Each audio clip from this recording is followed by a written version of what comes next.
Hello जी, कैसे हैं आप सब लोग। टी एकेडमी में आप सबका वेलकम। हम एसएमसी के बारे में पढ़ रहे हैं, उसके बारे में आप सबको जानकारी हो गई होगी कि एसएमसी क्या है। उसके बाद आज हम इन्वेस्टमेंट के बारे में पढ़ेंगे। मैंने पिछली जो एंट्रीज लगाई हैं आप सबको शो करवाऊंगी कि मैंने कैसे लगाई हैं, किसकी बिना पर लगाई हैं, मोरोपोजो पे लगाई हैं, मदर चाइल्ड कैंडल पर लगाई हैं, या जो भी फेयर वैल्यू गैप्स हैं उन सब के बारे में आपको तहकीक करवाती चलूँ कि मैंने एंट्रीज जो पिछली हैं कैसे लगवाई हैं। माशाल्लाह से मेरे काफ़ी टीपी हिट हुए हैं। आज मैं इंडस्टमेंट के बारे में आप सबको बताऊंगी। इंडस्टमेंट क्या होता है, एसएमसी यानी कि स्मार्ट मनी कॉन्सेप्ट में इंडस्टमेंट क्या होता है।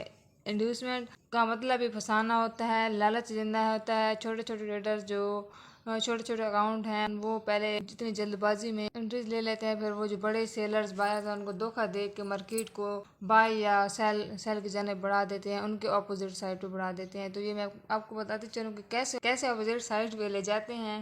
चलिए जी, मार्केट क्या करती है, हायर लो मेन मेन जो चीज़ है हमारी हायर लो ही होती है मार्केट में। ये फिर बाय जाती है, देन सेल जाती है।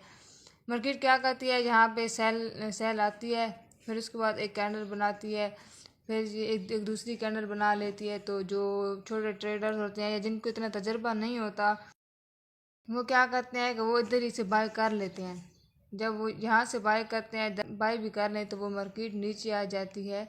यानी कि वो सेलर जो है उसको नीचे ले आते हैं, स्पोर्ट पे ले जाते हैं, या फिर कोई ऐसी लिक्विडिटी लगा लेती है मार्केट जो पिछले जो एसएल होते हैं छोटे छोटे बायर्स के एसएल हिट हो जाते हैं। फिर क्या करती है मार्केट, फिर वो बाय चल जाती है, एक कैंडल ग्रीन बना लेती है, यहाँ पे रेड या ग्रीन कोई बना लेगी, फिर जो ऊपर चलेगी, फिर एक ही दम से वो एक बड़ा सा कैंडल बनाती है। जो छोटे छोटे ट्रेडर्स हों, बायर्स जो बाय की उसमें होते हैं कि हम बाय की ट्रेड लगाएंगे, वो उनको धोखा देती है। क्योंकि वो एक बड़ी जब कैंडल लगाती है तो सबको लगता है कि अब मार्केट ने एक बड़ी कैंडल लगा दी है, अब मार्केट बाय के मूव में आ गई, यानी कि अप ट्रेंड में आ गई। तो वो क्या करते हैं, वो डायरेक्ट यहाँ पे अपनी एंट्री ले लेते हैं, फिर यहाँ पे ऐसा लगा लेते हैं, बाय की एंट्री लगा लेते हैं। फिर वो क्या करते हैं, जो बड़े ट्रेडर्स होते हैं वो उनको धोखा देते हैं, लालच देते हैं इस तरीके से कि मार्केट को ऊपर ले जा रहे हैं मार्केट, लेकिन मार्केट ऊपर नहीं जाती, वो उसके ऑपोजिट साइड पे मूव कर जाती है, वो सेल की जानिब आ जाती है, और वो क्या कर देती है, जो छोटे बायर होते हैं जिनको उनका एसएल हिट कर जाती है। इस तरह से इंड्यूसमेंट होती है। ये तो हमारा कैंडल के जरिए हो गया। मैं आपको पैटर्न के जरिए बताती चलूँ कि हमारी इंड्यूसमेंट स्पोर्ट पर किस तरह होती है, रेजिस्टेंस पर किस तरह होती है। स्पोर्ट पर तो मैंने आपको दिखा दिया कि वो एक कैंडल लगाती है, देन उसके बाद वो नीचे एसएल हिट कर जाती है। तो हम इस तरह इंड्यूसमेंट से बचना चाहिए। पहले हमें ख्याल कर रखना चाहिए कि लिक्विडिटी हो गई है, ऑर्डर ब्लॉक हो गए हैं, या एक बड़ी सी कैंडल लगाती है, थोड़ा सा वेट कर लें, उसके बाद थोड़े एक कैंडल का वेट कर लें। अगर वो सेल की कैंडल लगाती है तो लाजमी बात है कि वो नीचे आएगी, मतलब कि वो इंड्यूसमेंट पैटर्न में होती है। फिर उसके बाद मैं आपको बताऊं कि एक का हमारा ये सपोर्ट और रेजिस्टेंस हो गया। फिर मूव करती है, ऐसे मूव करती रहती है, इस तरह मूव करती है। वो एकदम से हमारा सप्लाई जोन तोड़ देती है। यहाँ पे वो तोड़ती है तो वो जो छोटे छोटे ट्रेडर्स होते हैं, जो कोई भी जो जिनको तजर्बा नहीं होता, वो क्या करते हैं, वो कहते हैं कि इसने हमारा सप्लाई जोन तोड़ दिया, अब हम इस पर यहाँ पे बाइक की एंट्री ले लें, यहाँ पे ऐसा लगा लें और मार्केट बाय चली जाएगी।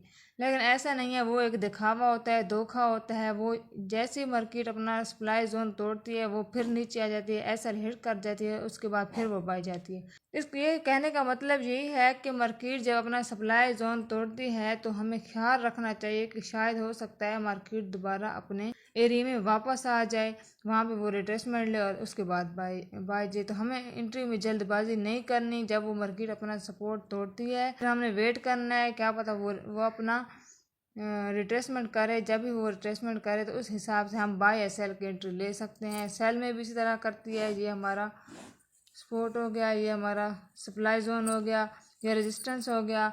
मार्केट क्या करेगी, बाय सेल आती जाएगी। फिर उसके बाद बाय की वो लेगी, कैंडल बनाएगी, तो बायर को लगेगा कि ये बाय चली गई है, लेकिन वो क्या करेगी, वो अचानक से ऐसा मूव करेगी कि वो सेल आ जाएगी। तो हमें इस तरह के इंडस्टमेंट से बचना चाहिए, हमें किसी भी लालच से बचना चाहिए। जो बड़े ट्रेडर जब यहाँ मार्केट में एंट्री लेते हैं तो वो छोटे ट्रेडर्स को बाहर ले जाते हैं, यानी कि इतनी लिक्विडिटी, इतनी शेडो कैंडल्स की आ जाती है जहाँ पे हमारे ऐसा लगे हो। फॉर एग्जांपल अगर हमारा जहाँ पर ऐसा लगा हुआ है, हमने बाइक की एंट्री ली हुई है, जहाँ पर बाइक की एंट्री ली है, अगर हमारा जहाँ पर ऐसा कहीं पे यहाँ पर कहीं पे भी ऐसा लगा हुआ है वो क्या करेगी, यहाँ पे वो एक कैंडल बनाएगी, उसके बाद वो ऐसा हिट करेगी, देन वो बाय चली जाएगी। तो इस तरह जब भी हम अपनी एंट्री लें, सबसे पहले ये देखें कि वो कैसे काम करे, कहीं ये इंड्यूसमेंट तो नहीं है। कुछ बड़ी कैंडल्स का ये मतलब होता है कि वो फेक मूव दिखा सकती हैं, बाय का वो दिखावा करके वो सेल ला सकती हैं। तो इंड्यूसमेंट का मतलब यही होता है कि ऑपोजिट साइड पर मूव करना, लालच देना छोटे ट्रेडर्स को, एसएल हिट करना। जब जैसे वो छोटे ट्रेडर्स के एसएल हिट करती है, वो डायरेक्ट बाय की जानिब मूव कर जाती है। हाँ जी, ये हमारा डिमांड जोन हो गया, ये सप्लाई जोन हो गया, ये मतलब कि ये हमारा सपोर्ट हो गया, ये हमारा रेजिस्टेंस हो गया। मार्केट क्या करेगी, बाय जाएगी, सेल आएगी, बाय जाएगी, सेल आएगी, फिर वो बाय जाएगी, फिर वो हमारी सपोर्ट को तोड़ती है, डिमांड जोन को हमारी तोड़ती है। तो सब जो सेलर बैठे होते हैं, जो कहते हैं कि हमने सेल की एंट्री लगानी है, तो उन्हें लगता है कि मार्केट ने डिमांड जोन तोड़ दिया है कैंडल के जरिए, तो हमें सेल की एंट्री ले लेनी चाहिए। तो वो यहाँ पे सेल की एंट्री लेते हैं, यहाँ पर ऐसा लगा लेते हैं। जैसे ही वो ऐसा छोटे ट्रेडर्स लगाते हैं, यहाँ पर क्या करती है मार्केट, फिर वो बाय डायरेक्ट चली जाती है, वहाँ पे उनका ऐसा हिट कर लेती है।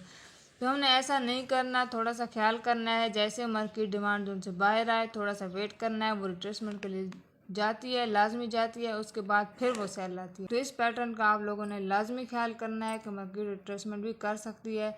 एसएल और टीपीज का खास ख्याल रखना है। जो छोटे छोटे ट्रेडर्स होते हैं अपना इसलिए नुकसान कर बैठने। अच्छा जी, मुझे इजाज़त दीजिए, बाय।